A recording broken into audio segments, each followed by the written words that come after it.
When Stephen McBee Sr. finally reappeared in the McBee Dynasty, Real American Cowboy Season 2, fans probably expected some tension. What they got instead was a double dose of family drama, heated arguments caught on mic, and an unexpected appearance from his passionate girlfriend, Masha, all in one episode. Episode 7 brought the McBee crew to Nashville, where they gathered to celebrate Jesse McBee's birthday. The table was full. Brothers Stephen Jr., Cole, and Braden were there, along with friends, and notably, Stephen Sr.'s ex, Galina Salkowska, seated right beside him. The reunion between Stephen Sr. and Galina started off surprisingly polite. She asked how he'd been during his absence, which came amid a still-looming investigation. He explained that he'd been trying to wrap up projects in Nashville so he could return to the Gallatin, Missouri farm and, as he joked, be a nuisance to everybody again every day. But the calm didn't last long. Caught on mic, the restroom argument. Midway through dinner, Stephen Sr.'s phone buzzed relentlessly. He excused himself to the restroom, where his mic, still live, caught an escalating argument with Masha. "What? What are you doing? I'm in the middle of dinner with 15 people," he snapped, frustration spilling through his voice. "You talk about no pressure. This is the most pressure I've ever seen." He reminded her that he hadn't seen his sons for months and demanded she respect that time. The call ended with him shouting, "Do not come down here. I will see you in a few days. I don't have time for this." But, of course, Masha had other plans. Damaged property and a surprise arrival. By the next morning, Stephen Jr. spotted something alarming on Instagram. Masha was in Nashville. Not long after, the McBee brothers found that both Stephen Sr.'s and Stephen Jr.'s truck windows had been damaged. Stephen Jr. didn't hesitate, suggesting Masha was probably responsible. Later, Masha appeared uninvited at the house where the family was staying. She claimed she was simply dropping off some bags, but headed straight upstairs to confront Stephen Sr. What followed was another heated exchange caught on mic. "You flew down here. That's wild," Stephen Sr. exclaimed. "Why are you misleading me? I know she's staying here," Masha shot back, referring to none other than Galina, her former friend. Stephen Sr. denied it, insisting, "She came for a business meeting. She's not staying here. This is absolutely wild." On her way out, Masha turned, made an offensive gesture, and told the brothers goodbye before leaving. Family reactions, mixed emotions. Despite the chaos, Stephen Jr. admitted in a confessional, "Even though my dad's not perfect, I love my dad, and I love being around him." Jesse echoed the sentiment, saying, "Seeing my dad for the first time is obviously amazing. I miss him, and I miss hanging out with him." Even Galina took a positive approach to the reunion. "It's really good to see Steve. It's been a while, and it feels extremely good just to be joking, laughing," she said, noting her focus was on celebrating Jesse. But back in Gallatin, Stephen Sr.'s ex-wife, Christy McBee, was far less enthusiastic. "I get so worried when they're around their dad because it's never for the boys," she told Darla, wife of the boys' Uncle Jimmy. "It's about him and what makes him look good. I just want more for the boys, and I want more for their families." She didn't hold back, calling her ex dishonest. What's next for the McBee patriarch?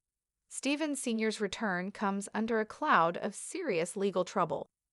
Following an investigation, he pleaded guilty to insurance fraud, a scheme that cost the U.S. Department of Agriculture more than $4 million. He now faces a possible 30-year prison sentence, with his sentencing set for September 9, 2025. Whether he'll have more time to be a nuisance to everybody remains to be seen. But if Episode 7 is any indication, the McBee family's road ahead will be anything but dull. The air in the Nashville restaurant was thick with the scent of smoke and celebratory cheer. Laughter echoed off the exposed brick, but at the large table tucked into a corner, an undercurrent of tension hummed. It was a homecoming of sorts, a gathering for Jesse McBee's birthday, and the guest of honor wasn't Jesse, but his father, Stephen McBee Sr. After months of absence, he had reappeared, a presence both welcomed and weighted with unspoken drama. The brothers, Stephen Jr., Cole, and Braden, sat with a mix of anticipation and wariness. The last they'd heard, their father was navigating a serious federal investigation. He looked the same, a man of imposing stature, with a cowboy's weathered face and an easy smile that could vanish in a second. Next to him sat Galina Salkowska, his ex, and her presence was the first puzzle piece in the unfolding chaos. Their conversation was surprisingly civil, a quiet, polite check-in that felt out of place amidst the lively birthday dinner. "So, how have you been?" Galina asked, her voice soft. "It's been a while." Stephen Sr. gave a shrug, a flicker of restlessness in his eyes. "Just trying to wrap up a few things down here so I can get back to Gallatin," he said, the corner of his mouth turning up in a knowing smirk. "You know, be a nuisance to everybody again every day." A few of the boys chuckled, a familiar tension-releasing sound. But the peace was short-lived. His phone, which he placed face down on the table, began to buzz with a relentless, frantic rhythm. Stephen Sr. glanced at the screen, his smile tightening. With a muttered apology, he pushed his chair back and strode toward the restroom, a small black object on his collar still broadcasting to the world. Inside the quiet of the restroom, the dam broke. The family's conversation was a distant murmur, but his voice, clear and sharp, cut through the silence. "What are you doing?" "I'm in the middle of dinner with 15 people," he snapped, his frustration echoing off the tiled walls. "You talk about no pressure. This is the most pressure I've ever seen." It was Masha, of course. He could hear her voice on the other end of the line, a high-pitched, demanding buzz that made his temples throb. He reminded her he hadn't seen his sons in months, pleading with her to respect this rare moment. "Do not come down here," he barked into the phone, his voice escalating. "I will see you in a few days. I don't have time for this." He hung up, breathing hard, and splashed cold water on his face.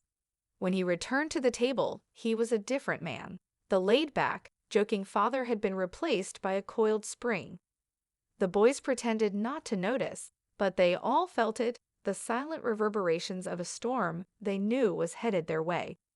The storm arrived the next morning. It came not with thunder, but with a series of frantic notifications. Stephen Jr. was the first to see it. Masha's Instagram story, a close-up of the Nashville skyline with a single emoji confirming her location. His blood ran cold.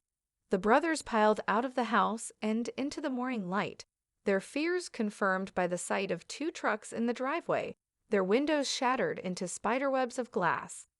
"It was probably her," Stephen Jr. said, his voice flat with certainty. No one disagreed. Later that morning, as the boys were trying to make sense of the damage, a black SUV pulled into the driveway. The passenger door opened and Masha stepped out, a small bag in her hand, her face a mask of determined fury. She claimed she was just dropping off some things, but her eyes, dark and fixated, found Stephen Sr.'s window on the 2nd floor. She walked past the brothers without a word and entered the house. The family's collective breath caught in their throats. The boys stood frozen in the driveway, listening as her footsteps on the stairs grew closer, leading to the final confrontation. "You flew down here? That's wild." Stephen Sr.'s voice boomed from the upstairs window, a mix of disbelief and exasperation. "Why are you misleading me?" Masha's voice, sharp and accusatory, sliced through the air. "I know she's staying here." Stephen Sr. denied it, a new layer of panic in his tone. "She came for a business meeting. For goodness sake, she's not staying here. This is absolutely wild." The confrontation ended as suddenly as it had begun. The front door swung open and Masha emerged, her face pale with rage. She turned, gave Stephen Sr. a final cold stare, then made an offensive gesture toward him and the house. She paused only to give a hollow goodbye to the brothers before climbing back into the SUV and vanishing down the street. In the stunned silence that followed, Stephen Jr. turned to Jesse and Cole. "You know, even though my dad's not perfect," he said, his voice soft, "I love my dad, and I love being around him." Jesse nodded. "Seeing my dad for the first time is obviously amazing. I miss him and I miss hanging out with him." Back in Gallatin, a world away from the Nashville drama, Christy McBee's concern was a constant hum in her life. She sat with Darla, wife of their Uncle Jimmy, her hands wrapped around a mug of coffee. "I get so worried when they're around their dad, because it's never for the boys," she said, her voice laced with a weary sadness. "It's about him and what makes him look good. I just want more for the boys, and I want more for their families." She shook her head, a sigh escaping her lips. "He's just dishonest."